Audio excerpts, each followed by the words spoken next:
Hello students, how are you? I hope आप लोग ठीक हैं। प्रीवियस लेक्चर में हमने कॉम्पिटिटिव इनहिबिशन को डिस्कस किया था और उसका ग्राफ डिस्कस किया था, राइट, इनहिबिशन में, और एंजाइम इनहिबिशन कॉम्प्लेक्स एंड जो हमारा एंजाइम सबस्ट्रेट के साथ कॉम्प्लेक्स बनता है हमने उसमें डिफरेंस किया था। नेक्स्ट को हम कंटिन्यू करते हुए आज डिस्कस करेंगे अनकॉम्पिटिटिव इनहिबिशन। देखिए, binding different, so in both inhibitor और सबस्ट्रेट नो स्ट्रक्चर सिमिलरिटी। सबसे पहले आप यहाँ समझिए, देखिए हमने आपको ये बताया था कि जो हमारा कॉम्पिटिटिव इनहिबिशन है, राइट, कॉम्पिटिटिव इनहिबिशन में यहाँ पर मान लीजिए एंजाइम है, ये एक्टिव साइट है यहाँ पर प्रेजेंट, राइट, एक्टिव साइट, और मान लीजिए ये सबस्ट्रेट है। तो हमने बताया था सबस्ट्रेट की बाइंडिंग यहाँ एक्टिव साइट पर होती है, यहाँ पर सबस्ट्रेट ने बाइंड किया और यहाँ पर एंजाइम सबस्ट्रेट कॉम्प्लेक्स बना, राइट, ये तो आपकी नॉर्मल कंडीशन है।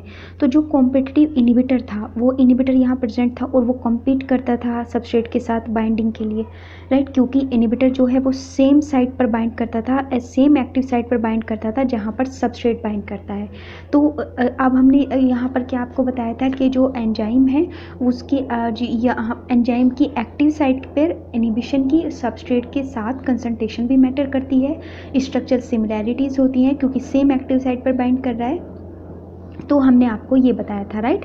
अब यहाँ देखिए अनकॉम्पिटिटिव इनहिबिशन की अगर हम बात करें, ये एंजाइम है, मान लीजिए सबस्ट्रेट, एंजाइम सबस्ट्रेट कॉम्प्लेक्स। तो जो इनहिबिटर है वो एक्टिव साइट पर बाइंड नहीं करता है। एक्टिव साइट पर कहाँ पर बाइंड करेगा? Other than the active site, right. मान लीजिए सबस्ट्रेट यहाँ पर बाइंड कर रहा है तो जो इनहिबिटर है वो अदर साइड पर बाइंड करेगा। देखिए यहाँ पर, देखिए मान लीजिए ये हमारे पास यहाँ पर एंजाइम है, यहाँ पर एक्टिव साइट प्रेजेंट है जहाँ पर सबस्ट्रेट ने बाइंड किया हुआ है, और हमारा इनहिबिटर जो है वो मान लीजिए यहाँ पर कहीं अपनी साइट पर बाइंड कर रहा है, other than the active site यहाँ पर इनहिबिटर की बाइंडिंग हो रही है। तो अब आप यहाँ पर मानकर आप ये सोचिए, अगर हम कह रहे हैं कि एक्टिव साइट से अलग कहीं बाइंड कर रहा है तो स्ट्रक्चर सिमिलैरिटी हो सकती है, तो स्ट्रक्चर सिमिलैरिटी तो उसमें होगी नहीं। अगर स्ट्रक्चर सिमिलैरिटी होती तो कॉम्पिटिटिव इनहिबिशन के जैसे ही एक्टिव साइट पर बाइंड करता, राइट। तो यहाँ पर अगर हम सबस्ट्रेट और इनहिबिटर की कंसंट्रेशन की बात करें जैसे हमने कॉम्पिटिटिव इनहिबिशन में की थी, तो वो तो मैटर नहीं करेगी, राइट, क्योंकि इनहिबिटर तो एंजाइम सबस्ट्रेट कॉम्प्लेक्स जो है उससे बाइंड कर रहा है। देखिए अगर यहाँ पर एंजाइम और सबस्ट्रेट कॉम्प्लेक्स बाइंड किया हुआ है तो हमें तो कोई फ़र्क नहीं पड़ता, यहाँ पर तो इनहिबिटर जो है अपनी साइड से बाइंड कर लेगा, राइट। तो हम आपको ये समझाने की कोशिश कर रहे हैं। देखिए binding different, so in both inhibitor और सबस्ट्रेट कोई स्ट्रक्चर सिमिलरिटी नहीं है क्योंकि दोनों की बाइंडिंग साइड्स जो है वो डिफरेंट है। अगर हम बात करें बाइंड्स टू, देखिए अगर आप कंपैरिजन करके पढ़ेंगे तो आपको जल्दी समझ में आएगा। तो आप पहले कॉम्पिटिटिव इनहिबिशन को रिवाइज करिएगा, फिर फिर अब अनकॉम्पिटिटिव इनहिबिशन जब आप पढ़ेंगे तो आपको आसानी होगी। आप देखिए binds to the enzyme at act site other than the active site, तो जैसे हमने आपको बताया कि other than the active site bind कर रहा है। नोट स्ट्रक्चर सिमिलरिटी, कोई स्ट्रक्चर सिमिलरिटीज़ नहीं है। नोट कम्पीट विद सबस्ट्रेट, देखिए अगर हम फ्रीज एंजाइम के लिए जो कॉम्पिटिटिव इनहिबिशन है वहाँ पर आपको बताया था कि जो एंजाइम है वो कम्पीट करता है सबस्ट्रेट, जो इनहिबिटर है वो कम्पीट करता है सबस्ट्रेट के साथ बाइंड करने, एंजाइम के साथ बाइंडिंग के लिए, क्योंकि उसे सेम साइड पर बाइंड करना होता है। बट यहाँ पर तो हम कह रहे हैं कि वो अदर यानी कि डिफरेंट साइड पर बाइंड कर रहा है, तो यहाँ पर तो compete नहीं होगा, right. Note compete with substrate for the free enzyme, binds only to the enzyme substrate complex, और ये याद रखिएगा, ये आपको ग्राफ में हेल्प करेगा। देखिए कॉम्पिटिटिव इनहिबिशन को हमने कहा था फ्री एंजाइम के साथ बाइंडिंग शो करता है, और हम यहाँ पर अनकॉम्पिटिटिव में बात कर रहे हैं कि ये एंजाइम सबस्ट्रेट कॉम्प्लेक्स से बाइंड करता है। Note affect the substrate binding, और अगर अलग बाइंड कर रहा है तो फिर ये सबस्ट्रेट की बाइंडिंग को अफेक्ट नहीं करेगा, बल्कि ये कहाँ क्या अफेक्ट करेगा, तो कैटालिटिक एक्टिविटी, कैटालिटिक फंक्शंस जो हैं वो अफेक्ट होंगे इनहिबिटर की बाइंडिंग से, सबस्ट्रेट की बाइंडिंग पर कोई इफेक्ट नहीं होगा, ये आप याद रखिएगा। अब अगर हम रिएक्शन की बात करें तो रिएक्शन में देखिए enzyme plus substrate, enzyme substrate complex हमारे पास बना, तो हमने आपको कहा कि जो अनकॉम्पिटिटिव इनहिबिटर है वो एंजाइम सबस्ट्रेट कॉम्प्लेक्स से बाइंड करेगा। यहाँ पर इनहिबिटर ने बाइंड किया और यहाँ पर ये एंजाइम सबस्ट्रेट कॉम्प्लेक्स और ये इनहिबिटर ने बाइंड कर लिया है, राइट। और यहाँ पर जो हमारा कांस्टेंट है उसे जैसे हमने आपको यहाँ पर कॉम्पिटिटिव इनिबिशन में दिखाया था कि हमारा यहाँ पर जो एंजाइम है हमारा प्लस इनिबिटर ने बाइंड किया, तो यहाँ पर ये कॉम्प्लेक्स बना था। इस कॉम्प्लेक्स में हमने यहाँ पर जो हमने कांस्टेंट शो कराया था वो कराया था KI, राइट। तो अब अगर हम अनकॉम्पिटिटिव की बात कर रहे हैं तो एंजाइम सबस्ट्रेट के साथ हम बाइंडिंग, एंजाइम सबस्ट्रेट कॉम्प्लेक्स के साथ हम बाइंडिंग दिखा रहे हैं, राइट, प्लस इनिबिटर। तो यहाँ पर हमारा ESI कॉम्प्लेक्स बना और यहाँ पर ये हम दिखा रहे हैं KI डैश। हम ये कांस्टेंट को KI डैश से रिप्रेजेंट करेंगे। देखिए तो अब यहाँ पर हम जो कांस्टेंट की वैल्यू निकालते हैं जैसे हमने आपको पहले बताया था, तो हम कैसे निकालते हैं, ES complex plus I upon ES complex, right, ES inhibitor complex. ठीक, ये वैल्यू है हमारे पास। अब अगर हम अनकॉम्पिटिटिव इनिबिशन की को एनालाइज करें, जैसे हमने कॉम्पिटिटिव इनिबिशन का काइनेटिक डाटा एनालिसिस किया था, यानी कि ग्राफ, राइट। तो आप देखिए, अगर आपको पता है माइकलिस मेंटेन इक्वेशन हम बहुत बार रिवाइज कर चुके हैं। देखिए V not is equal to हमारे पास V max substrate concentration upon Km plus substrate concentration, ये आती है। अब इन द प्रेजेंस ऑफ, अब ये तो हमने कहा कि in the absence of uncompetitive inhibition की एब्सेंस में माइकलिस मेंटेन इक्वेशन जो होती है वो तो ये आती है हमारे पास नॉर्मल। और अगर हम बात करें कि हमने अनकॉम्पिटिटिव इनिबिटर ने बाइंड कर लिया है, तो हम अब जो माइकलिस मेंटेन इक्वेशन में चेंज होगा, देखिए V max substrate concentration Km, यहाँ पर देखिए जो कॉम्पिटिटिव इनिबिशन था वहाँ हमने क्या शो कराया था, वहाँ हमने अल्फा शो कराया था, एपरेंट वैल्यू शो कराई थी किसके साथ, Km के साथ, है ना। देखिए हमने आपको, अगर आपको याद आ रहा है तो हमने यहाँ पर ये कराया था कि जो V नोट होता है हमारा V max, right, substrate concentration upon यहाँ पर Km प्लस सबस्ट्रेट कंसंट्रेशन, ये था। और जब हमने आपको कॉम्पिटिटिव इनिबिशन की प्रेजेंस में जो माइकलिस मेंटेन इक्वेशन है वो शो कराई थी, तो यहाँ पर हमने आपको बताया था V max substrate concentration upon alpha Km, right, plus substrate concentration. और हमने आपको ये बताया था कि V मैक्स जो है वो अनचेंज्ड रहता है, राइट, और जो Km है वो इंक्रीज होता है, राइट। मैं कॉम्पिटिटिव इनिबिशन की बात कर रही हूँ, याद ध्यान दीजिएगा, इंक्रीज, राइट।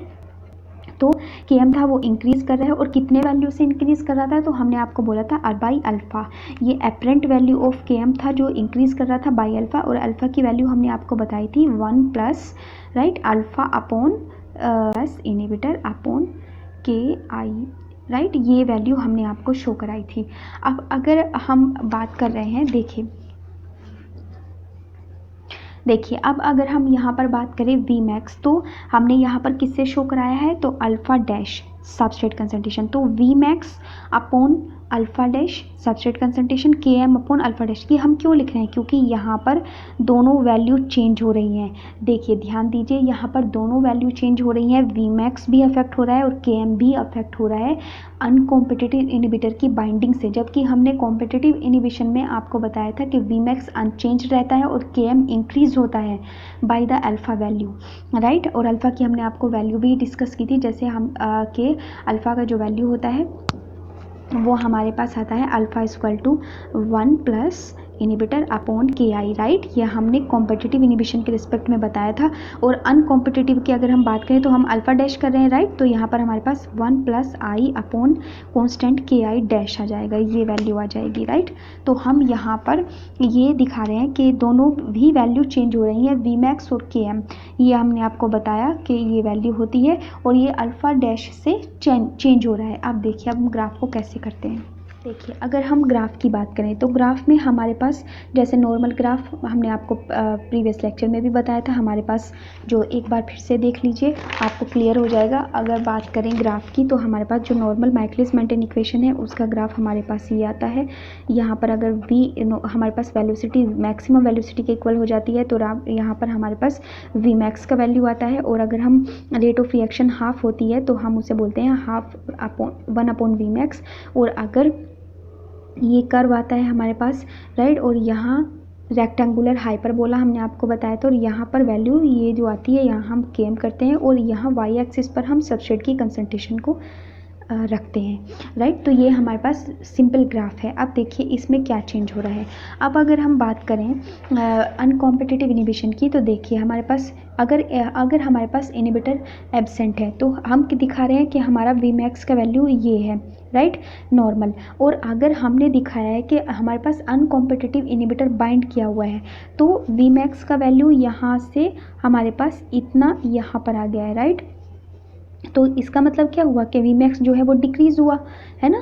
तो अब इनिबिटर की प्रेजेंस में हमारे पास के Vmax का वैल्यू यहाँ ये आ रहा है, राइट, डिक्रीज़ कर रहा है। और अगर Vmax डिक्रीज़ कर रहा है तो हमारे पास जो वैल्यू होगी ये हमारे पास यहाँ पर देखिए, यहाँ समझिए, अगर हमने ये नॉर्मल ग्राफ बनाया है, आप यही समझिए ये हमने नॉर्मल ग्राफ बनाया है। तो अगर हम बात करें, राइट, तो अगर हम बात करें आप हमारे पास तो ये ग्राफ आ रहा है प्रेजेंस, इनिबिटर की प्रेजेंस में, और ये इनिबिटर की एब्सेंस में ग्राफ है, ठीक। और अगर हम ये तो हमारे पास ये वैल्यू क्या हुई, ये हमारे पास Vmax जो है वो कम हुआ, राइट। इनिबिटर की प्रेजेंस में Vmax जो है वो डिक्रीज़ कर रहा है। और अगर Vmax डिक्रीज़ कर रहा है तो हमारे पास यहाँ पर Km की वैल्यू मान लीजिए ये है ना, देखिए मैं आपको हाईलाइट करके दिखाती हूँ, अगर आपको डिफरेंस वैसे दिखाई दिया होगा यहाँ पर ये वाली वैल्यू, राइट। तो अगर हम बात कर रहे हैं यहाँ पर तो Km जो है वो Km का वैल्यू अब हमें यहाँ पर मिलेगा, राइट। तो हमारे पास Km का वैल्यू ये होगा अल्फ़ा डैश Km, ठीक, ये वैल्यू होगा। तो इसका मतलब क्या हुआ है कि Km जो है हमारे पास वो डिक्रीज़ किया है, जो Km है उसने भी हमारे पास डिक्रीज़ किया है। तो अगर हम अब रिएक्शन देखें तो देखो V0 equal to Vmax subset consider ये हमारे पास थी, हमने ये तो आपको दिखाया ही है कि दोनों वैल्यू चेंज हुई हैं। तो दोनों यहाँ पर बोथ चेंज, Vmax भी चेंज हुआ है, Km भी चेंज हुआ है, और दोनों ने ही डिक्रीज़ किया है, right. Vmax decrease, Km decrease. और यहाँ देखिए हमने आपको बताया था कॉम्पिटिटिव इनिबिशन में, हमने आपको बताया था कि Km जो है वो इंक्रीज़ करता है बाय द अल्फ़ा वैल्यू, और यहाँ पर डिक्रीज़ कर रहा है अनकॉम्पिटिटिव इनिबिशन में। तो अगर हम अब यहाँ पर जैसे हमने आपको कॉम्पिटिटिव इनिबिशन के रिस्पेक्ट में भी बताया था, लाइन वीवर बर्ग प्लॉट को हमने डिस्कस किया था स्ट्रेट लाइन में। तो अगर हम डबल रेसिप्रोकल प्लॉट की बात करते हैं तो डबल रेसिप्रोकल प्लॉट को हमने यहाँ पर हम ये वैल्यू आएगी हमारे पास, राइट। देखिए 1/v, देखिए आप ऐसे देखिए, अगर मैं बात करूँ तो हमारे पास V0 इक्वल टू हमारे पास क्या आता है Vmax, right, substrate concentration upon हमारे पास Km प्लस सबस्ट्रेट कंसंट्रेशन। तो अगर मैं डबल रेसिप्रोकल की बात कर रही हूँ तो हमारे पास V0 इक्वल टू हमारे पास Km अपॉन Vmax आ जाएगा। बात कर रहे हैं ये वाला, देखिए यहाँ पर into 1/, substrate concentration plus 1/, Vmax, ठीक, ये आपने देखा। अब अगर हम इनिबिटर की यहाँ ये वाला डबल रेसिप्रोकल का प्लॉट हमने जो डिस्कस किया है वो आपको बताया है कि यहाँ देखिए ये इनिबिटर की एब्सेंस में है, और अगर हम इनिबिटर की प्रेजेंस में ग्राफ को शो करें तो प्रेजेंस में हमारे पास क्या हो जाएगा, तो 1/V0, डबल रेसिप्रोकल में जैसे हम करते हैं Km upon Vmax, 1/, substrate concentration plus alpha dash, right, upon Vmax, right, और ये डिक्रीज़ कर रहा है। तो अब यहाँ देखिए, अब जो हमारा स्ट्रेट लाइन ग्राफ है उसे देखिए, हमने यहाँ पर क्या देखिए, ये इनिबिटर की एब्सेंस में है जो हमारा ग्राफ है, देखिए ये लाइन हमारी इनिबिटर की एब्सेंस में है, यह हमारा हाफ ऑफ Vmax का वैल्यू है, राइट। तो ये वैल्यू हमारे पास आई 1/Km, ठीक है। और अगर हम इनिबिटर की प्रेजेंस में दिखा रहे हैं तो इनिबिटर की प्रेजेंस में हमारे पास ये क्या होगा, अल्फ़ा डैश अपॉन Vmax यहाँ पर आया है, और हमारे पास minus alpha dash upon Km यहाँ आया है, राइट। तो ये वैल्यू हमें स्ट्रेट लाइन ग्राफ में मिलती है अगर हम डबल रेसिप्रोकल ग्राफ यानी कि स्ट्रेट लाइन की बात करते हैं। तो आप रिवाइज करिएगा, फिर से याद रखिएगा कि कॉम्पिटिटिव इनिबिशन में Km और Vmax पर क्या इफेक्ट होता है, राइट, क्या चेंज होता है, क्या चेंज नहीं होता है। अनकॉम्पिटिटिव इनिबिशन में सिंपल है, आपको याद रखना है Km एंड Vmax दोनों चेंज हो रहे हैं और दोनों ही डिक्रीज़ कर रहे हैं, राइट। तो आप नेक्स्ट जो टॉपिक है यानी कि मिक्स्ड इनिबिशन हम नेक्स्ट लेक्चर में डिस्कस करेंगे। ओके, तब तक के लिए आप रिवाइज करिएगा और टेक केयर।